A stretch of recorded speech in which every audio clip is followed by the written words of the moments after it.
Hello students, a very good morning.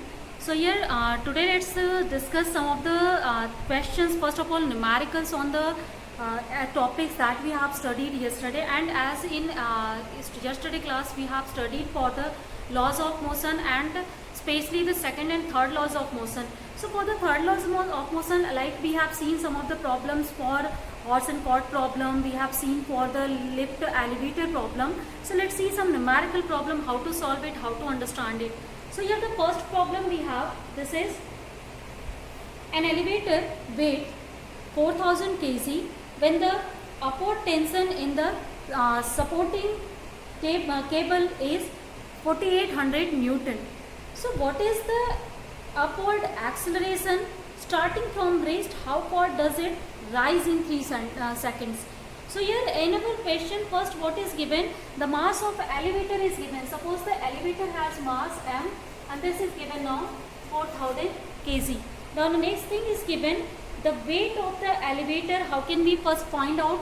So let's find out the weight of the elevator. So as you know, weight of elevator, that will be equal to mg.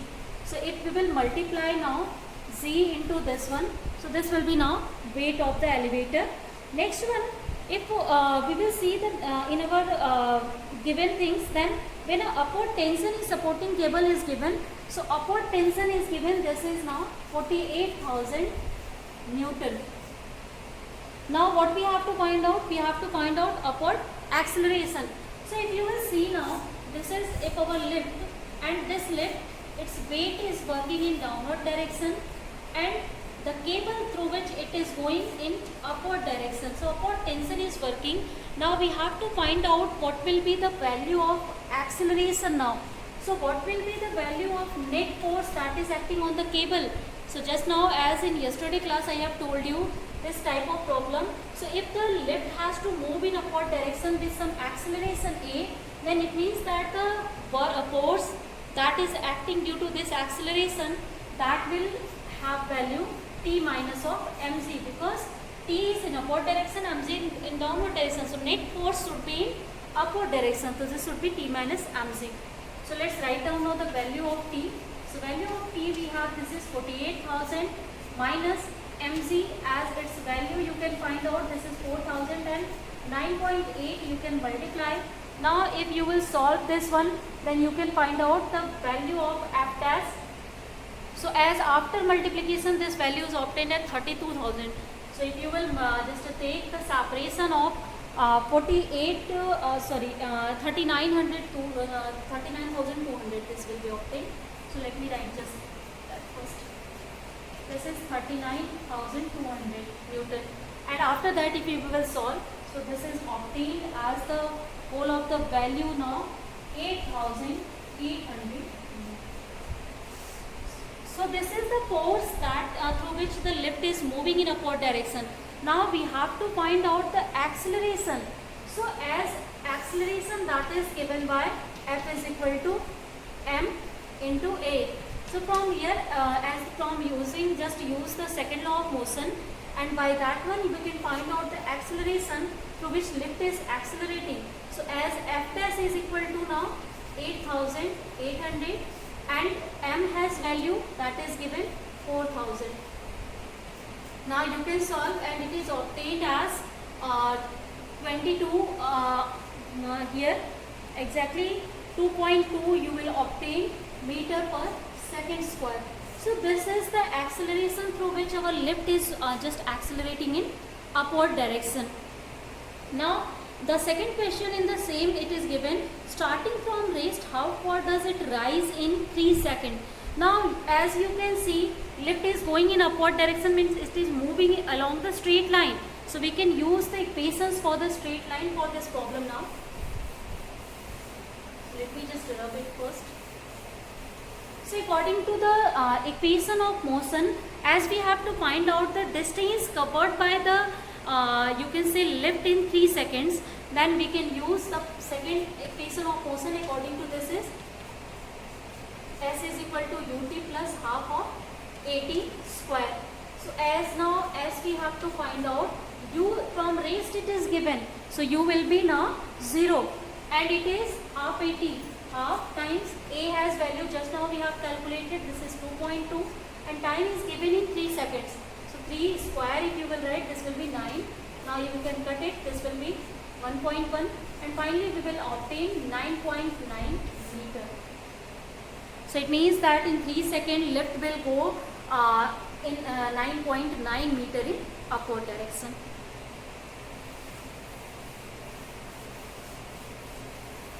Now the next question after this one is, a lift of mass 2000 kg is supported by thick steel rope.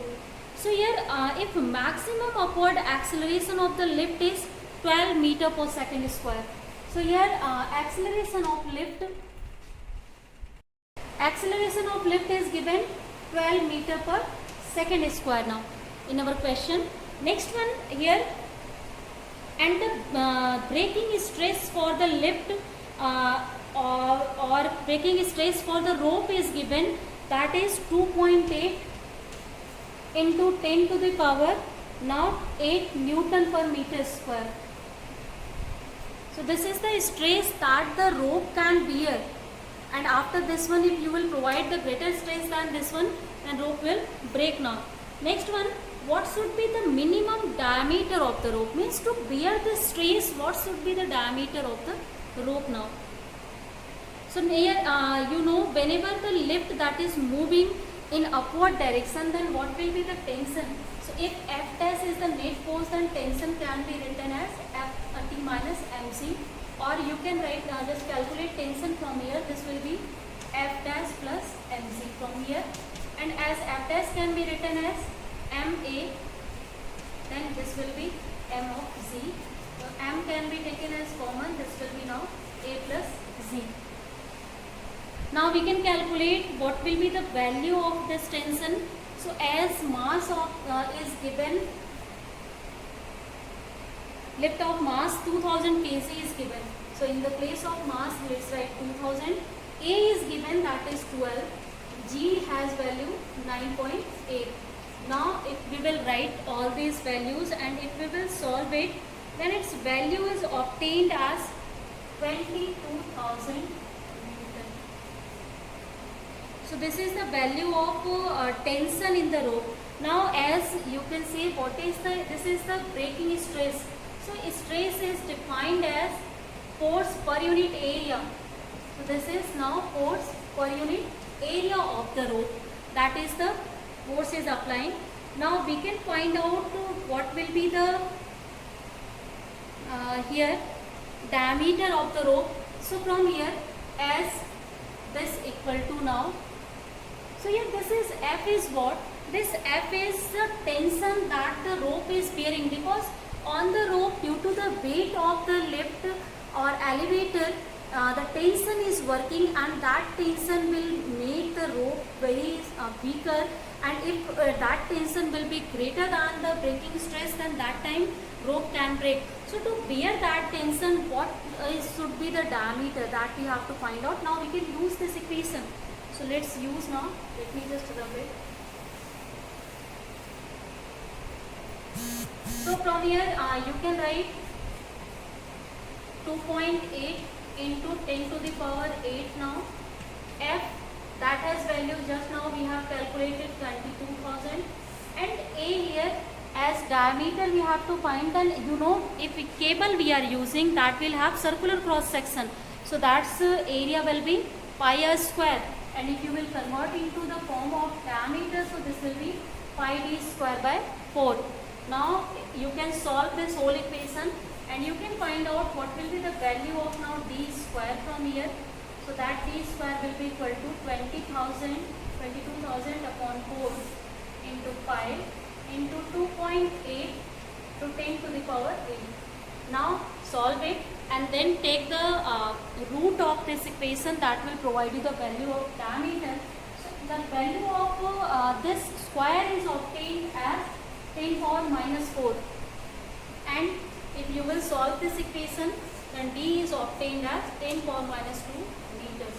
So this should be the diameter of the rope to bear such kind of tension provided due to the elevator.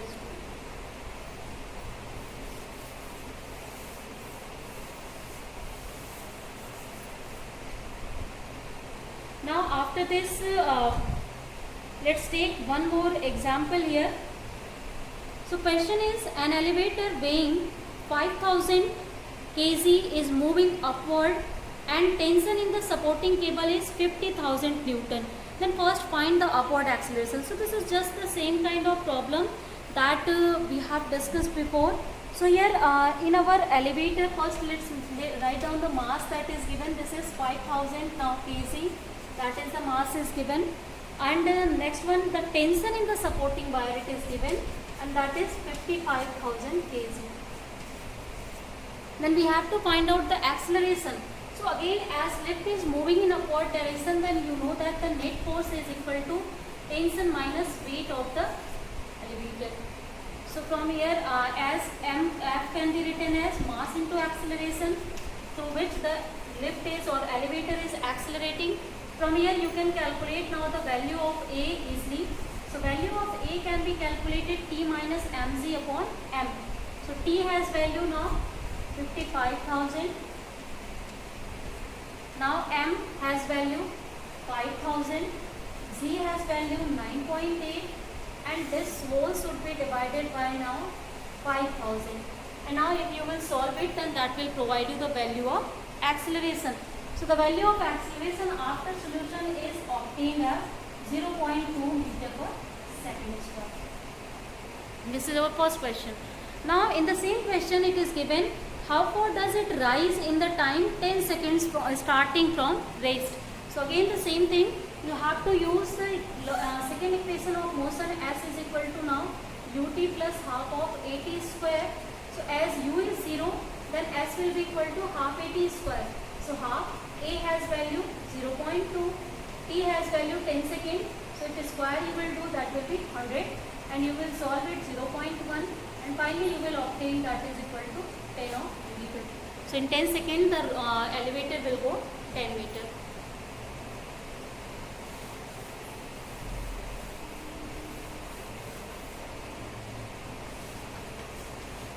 So students, after this one, let's see now the next topic of this chapter.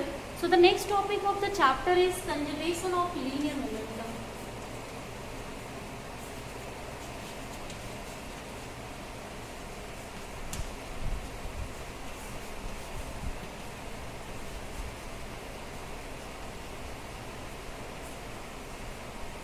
So as you know, linear momentum is what? Mathematically it can be defined as the product of mass and velocity of the object. And if you will see the physical meaning of the linear momentum, then it is expressing the measurement of motion, means whether our body is in motion or not, that is expressing by the linear momentum. So here the next thing, in the conservation of linear momentum, as in first chapter, laws of conservations we have discussed. So conservation's laws are what? These are discussing whether our physical quantities will be conserved or not. So this conservation law tells us, before any collision, the linear momentum that should be equal to the after collision linear momentum. So if you will just derive how to obtain the conservation laws for the linear momentum, then this is now here you can see, if suppose you have an isolated system. Isolated system means on the system where there is no external forces that is acting, and that isolated system has total number of particles small n. So suppose n particles has masses m1, m2 and mn, and moving with velocities v1, v2 and v2. So if n number of particles we have for any system, and that has masses m1, m2, so on, mn, and that are moving with the velocities v1, v2 and so on and vn. So these are the informations given to us. Now as you know, the total linear momentum of the system that you can write by using the formula. So as the linear momentum of the system, first system, individual system, that linear momentum will have p1, the second one system it will have p2 and so on. The last one has Pn. So P1 can be written as mass into the product of velocities. Second one similarly can be written as mass into product of velocity, and similarly nth can be written as mass into the product of velocities. So these are the linear momentums that we can write in the summation format. Now if F is the external force, suppose that starts to act on this system. So due to that external force, there will be the change in momentum, and that is given by Newton's second law. So the rate of change of momentum, that should be equal to now force here. So if in isolated system you will see, so for the isolated system, as we have considered our whole system is isolated system, means there is no application of force. So if force is not applying this one, then that will be equal to now 0, and this is defining that this P should be constant. So if there is no force that is applying on the system, then that time linear momentum of the system will be conserved here. And by using this equation, you can write down this whole A will be equal to now 0. This whole should be equal to constant. Here one thing you have to understand, the individual linear momentum of the particles may change, that can be different, but the overall linear momentum, net linear momentum of the particles, that will not change. That will be always conserved here. So our conservation law of linear momentum, that is telling as a whole for the whole of the motion, whole of the linear momentum. So here this equation is telling us the whole the summation of the linear momentum of each individual particle, that should be constant, and that is now the conservation of momentum. So it is not necessary this conservation laws should be applicable on every single particle through which system is composed of. It is applicable to whole of the system, means n number of particles they should have, they will and they may have different momentas, but whenever you will take the net momenta, then that will be always constant. So this is the consequence of our conservation law. Now let's see some of the practical application of this linear momentum conservation law.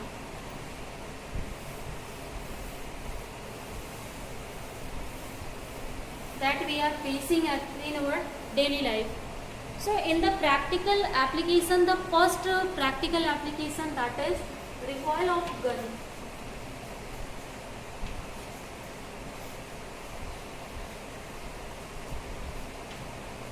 So the first application, let's understand for this one.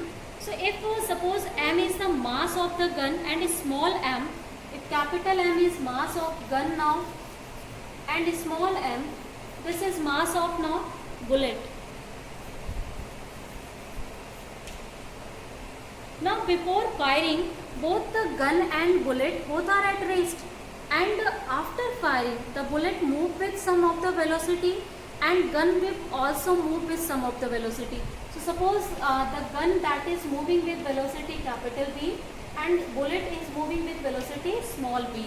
Here this is given now. So here as on our system there is no external force that we are applying, then according to the principle of conservation of linear momentum, their momenta should be equal, means before the firing the momentum, that should be equal to after firing momentum. This is our linear momentum is saying for the system here.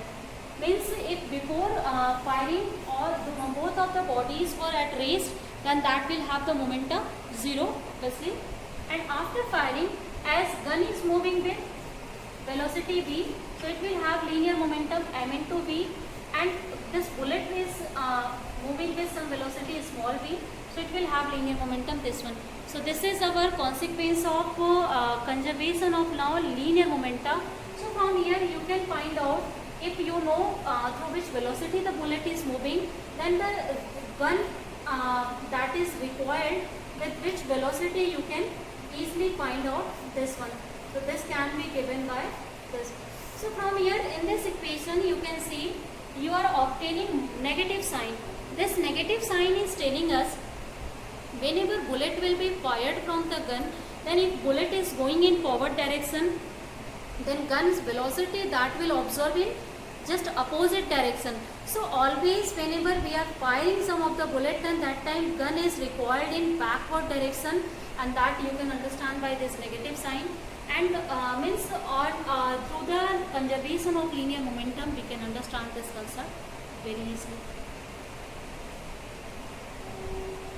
Now next one after this, the second example, if you will see, so here in practical application, like just now in this example you have seen, whenever there is the bullet firing, then that time always the recoiling of gun we are observing. So if we will not hold tightly the gun, then that time we may have some of the, you can say, we may hurt very dangerously due to this one. So that's why whenever soldiers are using the guns and bullet, then that time they are using their shoulder to support it, to hold it, so that whenever the bullet will be fired, then that time due to recoiling of gun they will not harm their hands or shoulders.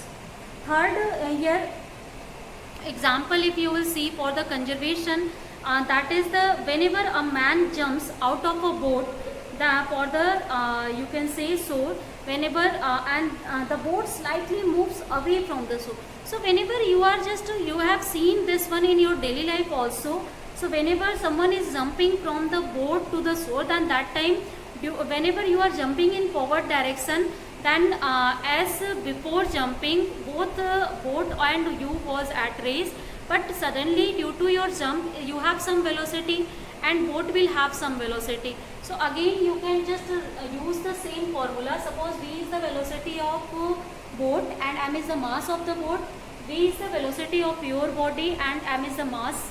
Then if before the moment, before you can say jumping the momenta, that will be 0, and after jumping the momenta that should be equal. So from here again you will find out the velocity, this will have negative sign. So this negative sign is telling us that boat will go in backward direction to our jump. So as if we are jumping in forward direction, then boat will go in backward direction to conserve the linear momentum. If linear momentum is not conserved, then that time boat don't have to go in backward direction, that will be remained in the same position as in that. So here it is doing to just maintain, to conserve always linear momentum. So in our daily life you can see as like the bullet gun problem, we have seen boat problem. In these always there is the conservation of linear momentum. Next example of this one is in an astronaut in open space who wants to return to the spaceship throws some object in the direction opposite to the direction of motion of the spaceship. So if any of the astronaut that has to return to the spaceship and that is in open space, there is no source to produce some of the work, then that time what he is doing is throwing some of the object in opposite direction. So whenever he will throw object in opposite direction, then to conserve the linear momentum, because before throwing object and astronaut both was at rest, but suddenly whenever object has been thrown, then that time astronaut will also gain some of the speed, and that speed will have negative direction. Means if object has thrown in opposite direction, astronaut will move in opposite direction, and due to that he can move easily to the spaceship. So this is the law of conservation concept that we are also using in our space science.